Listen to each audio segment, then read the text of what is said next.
because she gave some good information about tools that you could use in the classroom.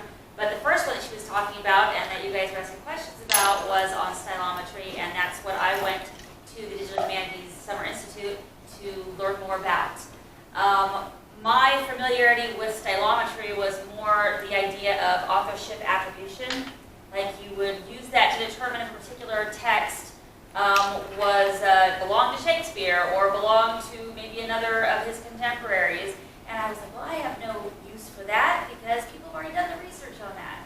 So as I was thinking of it, though, so my main area of focus is romances, the genre of romances, and that is a very broad range from the late 13th century, like 1200s, all the way up until the 18th century was when its heyday was. We still have them being written today, and I'm sure there were some even before the heyday of romances that we would technically recognize during this time period.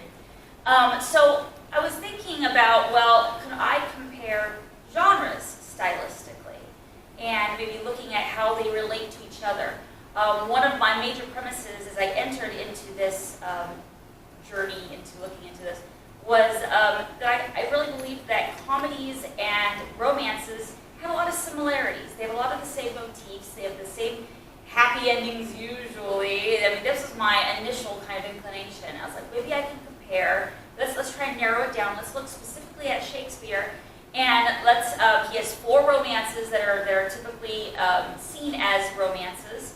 So let's compare those to his comedies and see what we can get out of that. So, all right. So I did look at stylometry, and I went there specifically for those 5 days to study stylometry. And what stylo does is basically this first part. It calculates distances or differences between series of most frequent words, draws graphs of those distances. So what that basically means is that they're looking for, it's a text analysis tool, but instead of using a voyant like Dr. Reese was talking about, where they're looking at these, maybe you're getting these what we call stop words and taking those out, stylo likes to look at everything. And so some of these smaller words that we would not, articles or prepositions, things that we would normally consider to have importance or significance, stylo looks at that and says this is a stylistic choice, and we can really determine authorship based on this, and we can determine, in my research, we can determine how it might fit into certain genres. So it does a couple different things. We didn't do much with mapping necessarily, but the cluster analysis trees and the bootstrap consensus trees. And I'd like to show you what I found with my research as I was putting this in. So stylo with the 2 parentheses is the first thing that we looked at. And that's basically looking at a set of parameters. And you can see there's the input and language we put in, features, which, all these different things, statistics and sampling, trying to determine what sizes things are, how you want it to be represented later on with the output as a PDF or as a JPEG or something like that. And you're basically playing around with it and putting in all these different settings even before you add in whatever you're trying to analyze. So when I put in so this was another area that was difficult because you have to go and really try to find your texts. So at first, what I was doing was I was going through Roger Gutenberg and other places like that, and I was gathering my texts. I wanted to gather all of Shakespeare's traditionally recognized comedies and all of Shakespeare's traditionally recognized romances, and again, put them into stylo to see what I would get from that. And it was difficult because at first I was taking out all the acts, all the scenes, all those kinds of words that would show that it was a play, because these were all plays. I would look at it and I would try to say, well, maybe I should take out their names too, because that's going to be really confusing. And what I found was I just did a lot of work for nothing, because you could actually take stylo and just look at it, because stylo is going to recognize that these are plays stylistically. So I didn't have to go to all that work. That was my first day kind of wasted. But I bounced back, and then I put them all back in there. I just left everything the way it was. So it was kind of nice that I didn't have to take the text and pull it apart. Anyway, what I found, you'll see in red, we have the comedies, and in green we have the 4 traditionally recognized romances. Let me say something before I go on from there.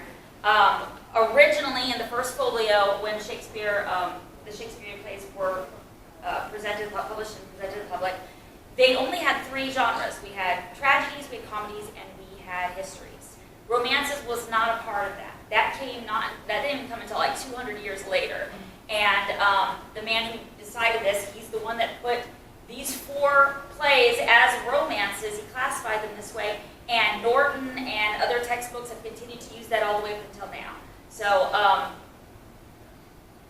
so just to get the idea that originally there wasn't this category of romances, and that's kind of a difficult thing because some people even today in genre theory say maybe romances should not be a separate category. Maybe it should just be, we have comedies with romance elements. We have tragedies with romance elements. We have histories with romance elements. So maybe it should not be a separate category. So originally I just wanted to see if these 2 were very similar or not. And what I found was they actually were very, on what we call a cluster analysis, they were actually very far apart. They're not even on the same branch. There are 2 outliers here, and sometimes you'll find that. But if you know what Measure for Measure and All's Well That Ends Well, if you know anything about them, they are considered to be problem plays.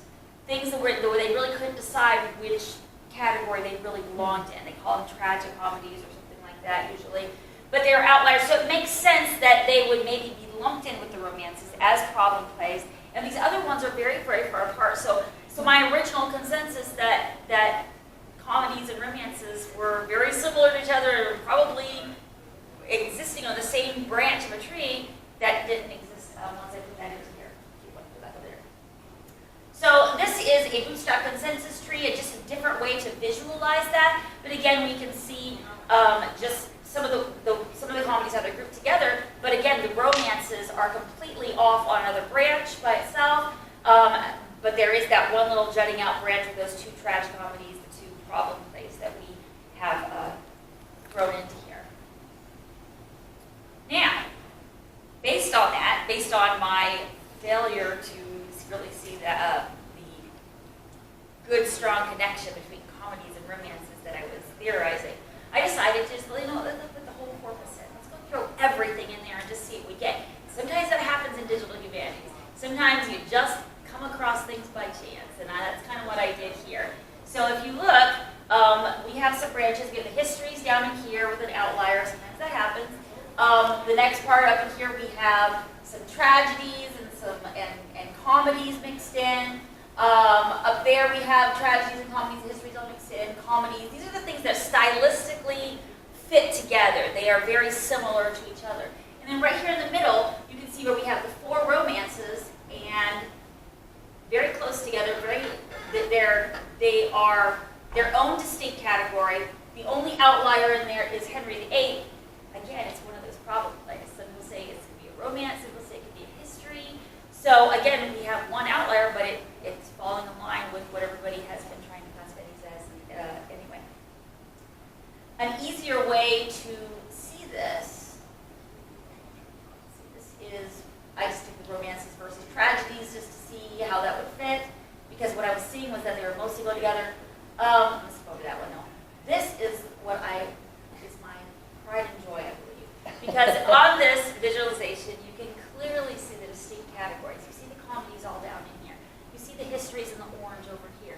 The larger the line, the thicker the line, the stronger connection they have stylistically toward one another. Here's all the green tragedies, and way, way up there we have the romances. And again, you'll see a couple things like Measure for Measure, the problem play that I talked about in the beginning. All's Well That Ends Well is up there.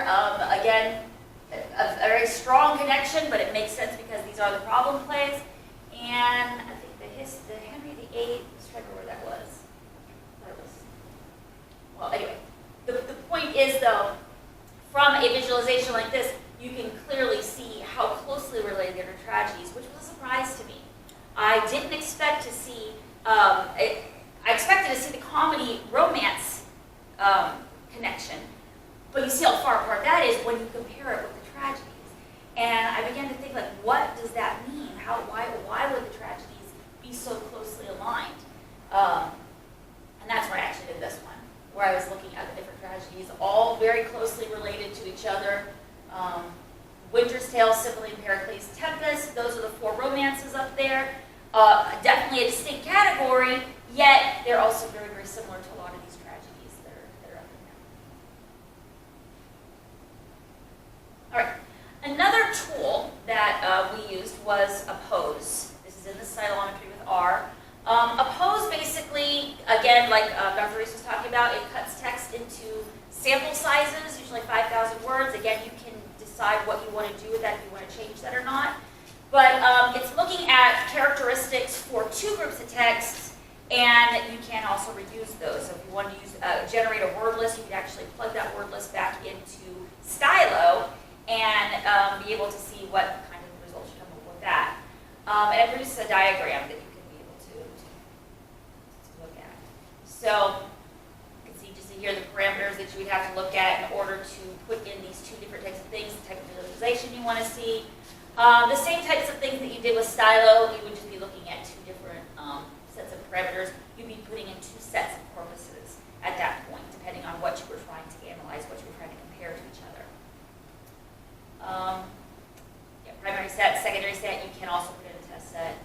And it can also generate a words preferred list, which is showing what the primary set texts usually use, and then a words avoided characteristic, which is what the secondary set tends to use. It's really shown to differentiate as opposed to showing the characteristics like Stylo did. So when I put in the romances versus the comedies, you can see the ones down in here are all the comedies, and the ones up there are all the romances. So again, they're if they were going to link at all closely together, they would show somewhat of a connection with each other, like a Venn diagram would be, and they would show that. I never got the chance to do the romances versus the corpus because it was so large. I think I'll probably just stick with the romances versus the tragedies. But that's one of the next steps in my research that I would like to do, is actually put that into Oppose and try and see if there is any connection with that. Like I said, it generates a word list. So there's a preferred word list. So this is like the primary. I think this side is the primary set. No, I think it's offset. This side is the primary set, which my primary set was the romances. So the romances most often use these words, and the secondary texts, which are the comedies in this situation, we're using these. And the further apart, you can see they kind of veer off of there. The further apart they are up there is how different they would be with the words in it, and how much their usage is in the secondary set. So this actually does then create this word list that you'd be able to generate again and put it in Stylo to see if you can find these things and how often they come up in order to be able to go one step further and looking stylistically and finding similarities between whatever sets of corpuses you were using. All right, the last thing I want to show you is another tool used by Stylometry with R. It's Rule and Classify. And basically what it does, it looks for traces of authors in co-authored texts, or it also can look for influences. So for instance, one of the things that he was showing us was, for instance, I'm forgetting words all of a sudden, Truman Capote, how he influenced Harper Lee in creating To Kill a Mockingbird. So, and it would actually show like how stylistically comparable they were when you were able to show them in this graph. So again, I had to try and adjust this because most of what they were looking at was these authorship attribution. They were looking at traces of authorship and influences. So I knew that Shakespeare can't influence himself. So I was trying to figure out how I could actually use this for my own research. And so what I decided to do was to use Rule and Classify to generate, again, this SVM like Dr. Reese was showing. This is what I did was I put in I put in 4 different corpuses. I put in the romances as a corpus all together. I had to actually bring them all into one file and then upload them that way. Same thing with the comedies, same thing with the histories, same thing with the tragedies. So what I was looking at in the romances, this is the blue, which you see is the most dominant. That is the tragedies, and that's showing the influences or the connection that it has on the entirety of all the romances. So you'll see a few different outliers, like I said, but that's very sparse, very sporadic. And again, we can see right from this that the tragedies are a big influence or very close stylistically to the romances. And I was also able to take this one. I'm trying to remember this Delta one. I think this was a particular story, if I remember correctly. Yeah, I think this is Winter's Tale. And I want to do this with all of them, and that's another step that I need to take in my research. I think this is Winter's Tale, and what it did was showing that the tragedies were very influential on the Winter's Tale. And you see one little tiny area here that is history, and one little tiny here that is comedy. And so the next step, honestly, would begin, like Dr. Bruce was talking about, going into the context of that and finding out why in this particular area are the comedies more dominant than the tragedies, and why would history really just show up in this one little area. And just so you know, these other areas, this is a secondary area, this is a tertiary area, so this is where it's most dominant, but then if you look at a second level, you can see that that's it's a little bit more spread out sometimes. Anyway, so again, supporting that idea that the tragedies are very closely related. My next step in this research is just basically trying to go forward and trying to say, okay, is this only a Shakespeare thing? Or do other romances have this type of thing? I've got a broad range of romance texts all the way from the late 1200s to the early 1800s that I can choose from.